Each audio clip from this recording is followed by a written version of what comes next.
en llegar a un saber, a la cosa que, al final, será bautizada solamente con el nombre de verdad.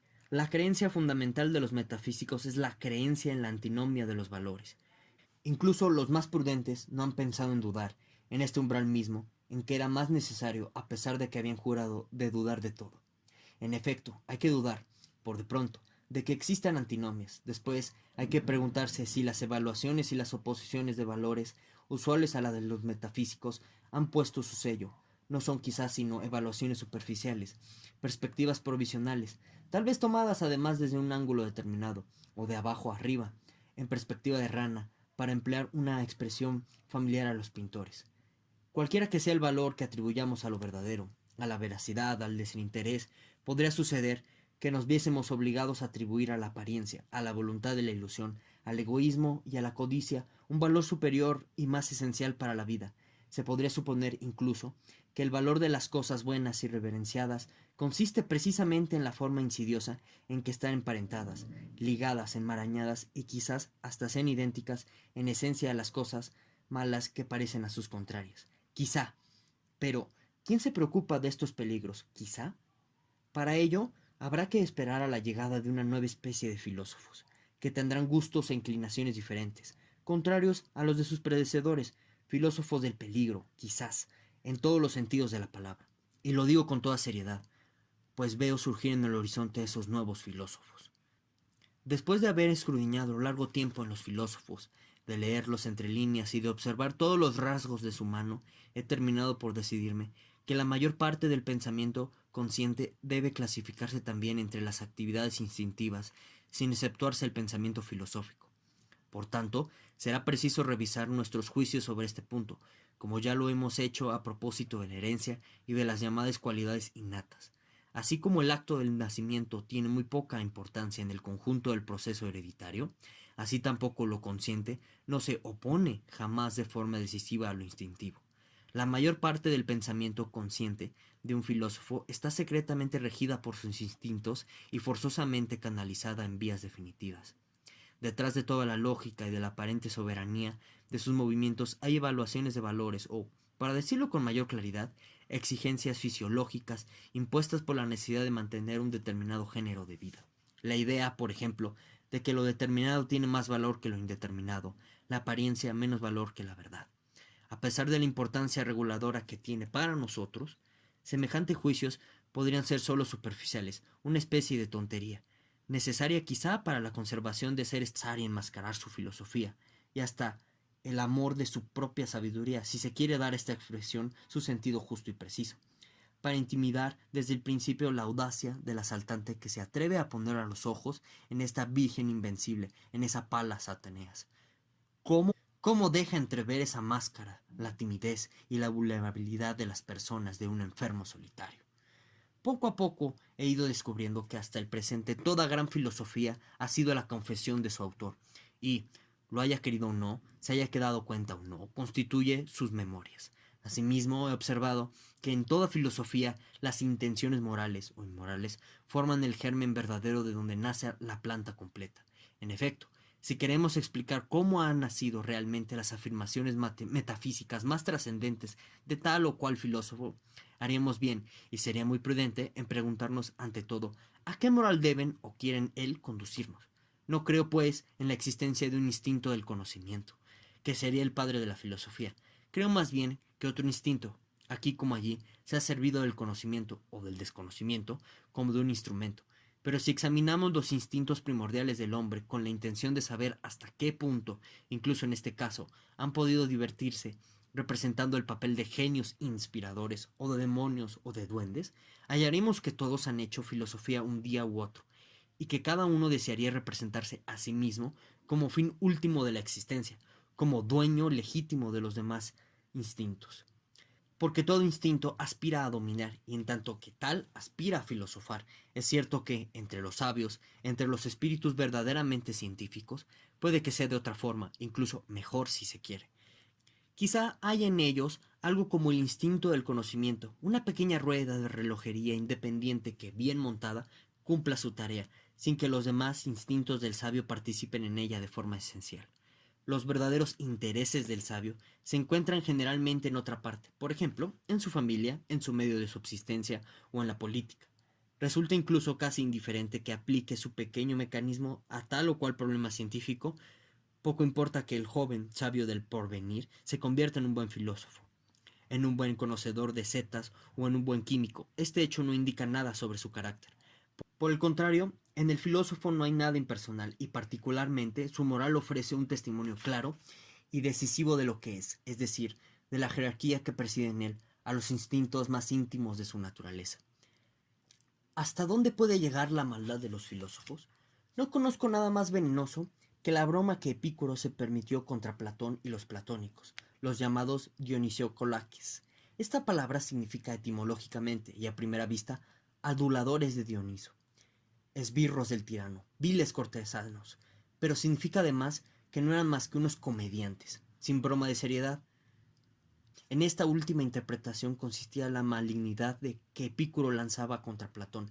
Se sentía vejado por el porte majestuoso, por las habituales salidas a escena que también concentraban a Platón y a sus discípulos, lo que no sabía hacer él, Epicuro, el antiguo preceptor de Samos, que oculto en un rincón de su pequeño jardín de Atenas escribió 300 volúmenes inspirados, quién sabe, quizá por despecho y envidia contra Platón. Fueron precisos 100 años para que Grecia descubriese al fin quién era en realidad Epicuro, aquel dios de los jardines, si es que llegó a darse cuenta. En toda filosofía hay un momento en que la convicción del filósofo entra en escena, en que, para expresarlo con el lenguaje de un antiguo misterio, ha llegado un asno hermoso y muy fuerte. ¿Queréis vivir de acuerdo con la naturaleza? Oh, nobles estoicos, qué engaño el vuestro. Imaginad un ser conformado según la naturaleza, pródigo como ella, indiferente en extremo, sin intenciones ni miramientos, sin piedad ni justicia fecunda y estéril e incierta a la vez. Imaginad la diferencia misma convertida en poder. ¿Cómo podráis vivir conforme a esa indiferencia? Vivir, ¿no es acaso querer, justo o limitado, querer ser diferente? Y admitiendo que vuestro lema de acuerdo con la naturaleza significara en el fondo de acuerdo con la vida, ¿cómo podréis actuar de otra forma? ¿Por qué hacer un principio de lo que ya sois, de lo que no podéis dejar de ser? En realidad es todo lo contrario. Cuando pretendéis disfrazar ávidamente en la naturaleza el canon de vuestras leyes, es cosa muy distinta a lo que deseáis. Extraños comediantes, impostores que os engañéis a vosotros mismos. Vuestro orgullo quiere prescribir e imponer a la naturaleza misma vuestra moral, vuestro ideal. Exigís que sea una naturaleza de acuerdo con la sabiduría de Estoa, y queréis reducir todo cuanto existe a semejanza con vuestra propia imagen, haciendo una prodigiosa y eterna apoteosis y una generalización del estoicismo. A pesar de todo vuestro amor por la verdad, os constreñéis obstinadamente con una fijeza hasta cierto punto hipnótica a ver a la naturaleza como no es, a verla estoica, y termináis por no poder verla de otra manera. Y no sé qué orgullo sin límites os inspira también esa esperanza insensata de que, aun sabiendo de que os tiranizáis a vosotros mismos, el estoico es el tirano de sí mismo. La naturaleza se dejará tiranizar a su vez, como si el estoicismo no constituyese también parte de la naturaleza. Todo esto, sin embargo, es una vieja y eterna historia. Lo que antaño le sucedió a los estoicos sucede también hoy tan pronto como una filosofía comienza a tomarse en serio. Crea siempre el mundo a su imagen, pues no puede hacer otra cosa. La filosofía no es más que ese instinto tiránico, la voluntad de poder en su aspecto más intelectual, la voluntad de crear, de instaurar la causa primera. El celo y la sutileza, y diría casi la malicia, con que en toda Europa se ataca el problema del mundo real y del mundo de las apariencias, dan mucho que pensar y nos obligan a escuchar. Lo que solo oyen la cantileta de la voluntad de lo verdadero no tiene un oído muy fino. Puede que en ciertos casos aislados y raros esa voluntad de lo verdadero entre en juego, lo que será una estupidez extravagante y aventurera, un orgullo metafísico encarnizado en mantener una posición perdida y que siempre preferiría un puñado de certidumbre a una carrera de vanas posibilidades. Puede suceder también que haya fanáticos de la conciencia, puritanos, que prefieren morir acostados sobre una nada segura que sobre una realidad incierta. Pero esto es nihilismo. Es el síntoma de un alma desesperada y fatigada hasta la muerte. Por valerosas que puedan parecer las actitudes de semejante virtud, parece, sin embargo, que en los pensadores más vigorosos y vivaces, y que aún tienen sed de vivir, las cosas suceden de otra manera. Esos filósofos luchan contra la apariencia, hablan con desdén del perspectivismo y no conceden más crédito a su propio cuerpo que a la apariencia, según la cual la tierra está inmóvil, renunciando así, con fingido buen humor, a su bien más seguro. Pues, ¿hay acaso algo más seguro que el propio cuerpo? ¿Quién sabe si, en el fondo, solo tratan de reconquistar una cosa que poseyeron, otras veces, con más seguridad aún que el cuerpo, un vestigio de la antigua creencia en el alma inmortal o en el Dios antaño? En suma, alguna de esas ideas con las que se vivía mejor, es decir, con más seguridad, con más alegría que con las ideas modernas. Hay en esta actitud desconfianza. Hay en esta actitud desconfianza con respecto a las ideas modernas. Hay una negativa a creer en todo lo que se ha edificado ayer y hoy, y a esto se une quizás un ligero disgusto, un sarcasmo para con ese martillo de conceptos heretoclíticos que el llamado positivismo ofrece hoy en día a los compradores.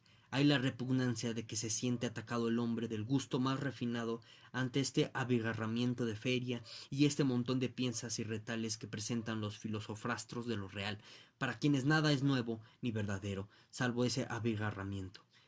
Creo en este punto que hay que darle la razón a los escépticos enemigos de lo real, a esos minuciosos analistas del conocimiento. El instinto que los aleja de la realidad presente no ha sido refutado. ¿Qué nos importan los tortuosos caminos que nos conducen hacia atrás? Lo esencial en ellos no es que quieran retroceder, sino que quieran marchar, aparte solos. Con un poco más de vigor, de brío, de coraje, de sentido artístico, desearían ir más allá y no ir más atrás. Me parece que hoy todo el mundo se esfuerza por disimular la influencia real que Kant ha ejercido en la filosofía alemana y por escamotear sensatamente el problema del valor que él mismo se atribuía. Kant estaba orgulloso, ante todo y sobre todo, de su tabla de categorías. Con esta tabla en la mano decía: esto es lo más difícil que jamás se haya emprendido por la causa de la metafísica. Entendamos bien estas palabras, que jamás se haya emprendido. Kant es el Kant se enorgullecía de haber descubierto en el hombre una facultad nueva, la de formar juicios sintéticos a priori. Admitamos que se equivocaba en este punto. No por eso el desarrollo y el rápido florecimiento de la filosofía alemana dejó de tener sus raíces en este orgullo y en la emulación de que se estableció entre todos los jóvenes pensadores deseosos de descubrir, si es posible, algún otro motivo de mayor causa, o por lo menos algunas facultades nuevas. Pero reflexionemos un poco, aún estamos a tiempo. ¿Cómo son posibles los juicios sintéticos a priori?, se preguntaba Kant. Y aquí, en pocas palabras, su respuesta: por medio de una facultad.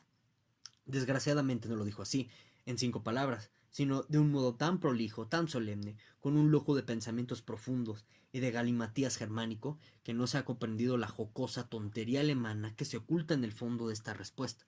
Todos se sintieron transportados de alegría ante la idea de esta facultad nueva, y el entusiasmo llegó al colmo cuando Kant descubrió además en el hombre una facultad moral, pues es en esa época en la que los alemanes eran todavía morales e ignoraban el realismo político. Esto fue la luna de miel de la filosofía alemana. Todos los jóvenes teólogos del seminario de Tubinga se dedicaron a registrar la maleza en busca de facultades nuevas.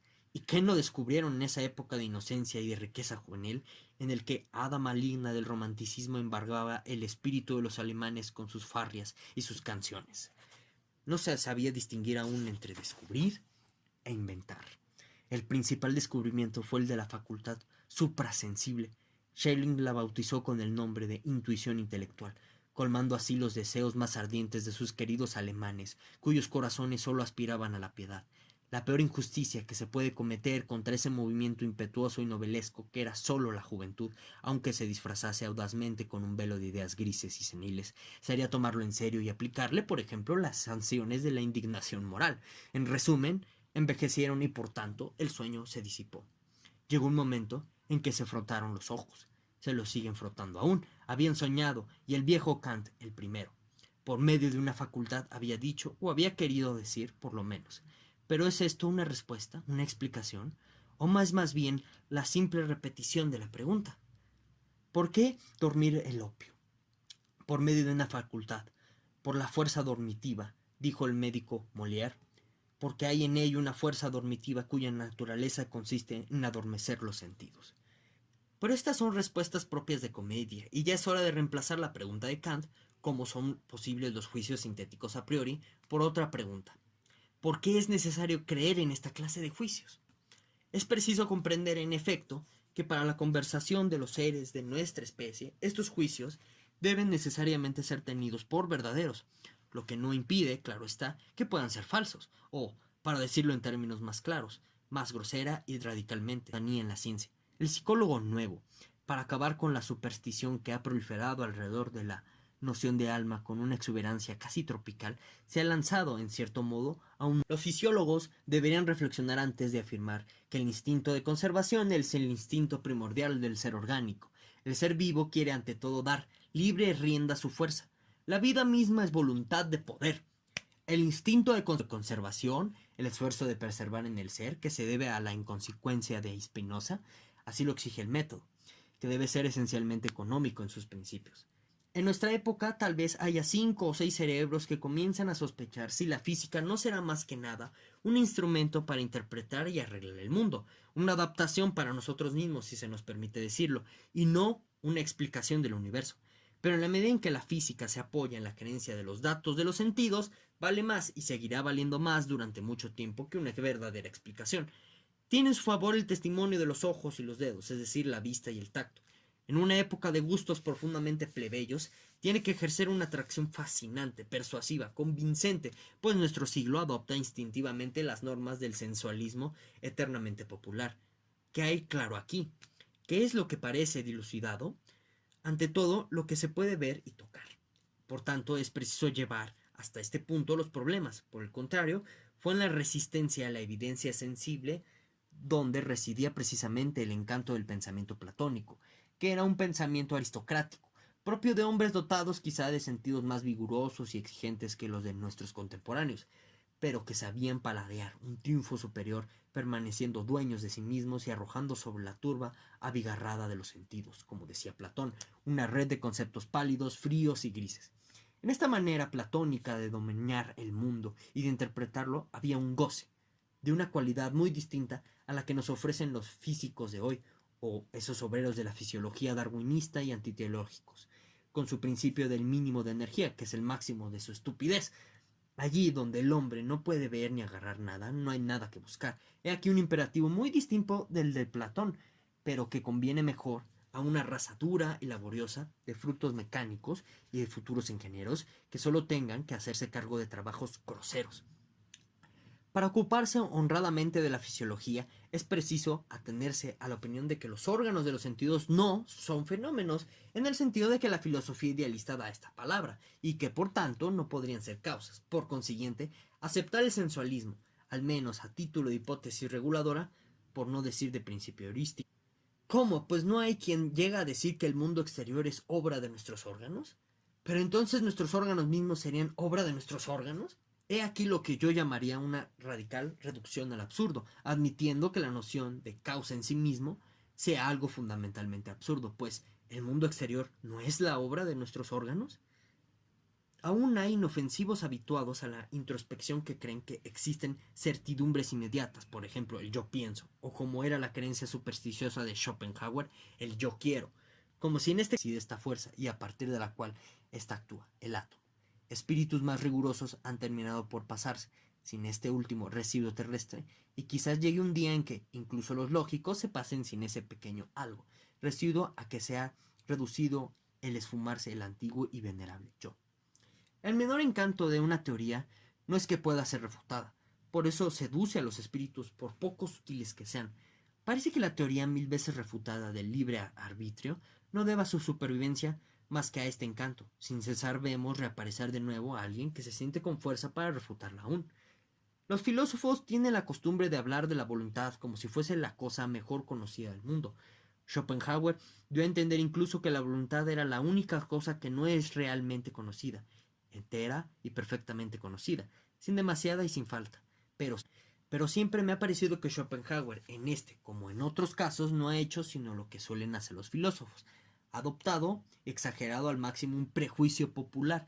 La voluntad se me, la voluntad se me aparece ante todo como algo complejo, algo que no tiene unidad más que en su nombre, y en esta unidad del nombre es precisamente donde reside el prejuicio popular que ha engañado la circunspección siempre muy deficiente de los filósofos. Por una vez seamos, pues, más circunspectos. Seamos menos filósofos. Digamos que en toda voluntad hay, ante todo, una pluralidad de sentimientos. El sentimiento del estado del que se quiere salir, el del estado al que se tiene que atener, la sensación de estas dos direcciones mismas a partir de aquí, a partir de allá, y en fin, una sensación muscular accesoria que aún sin poner en movimiento brazos y piernas entra en juego maquinalmente tan pronto como nos disponemos a querer.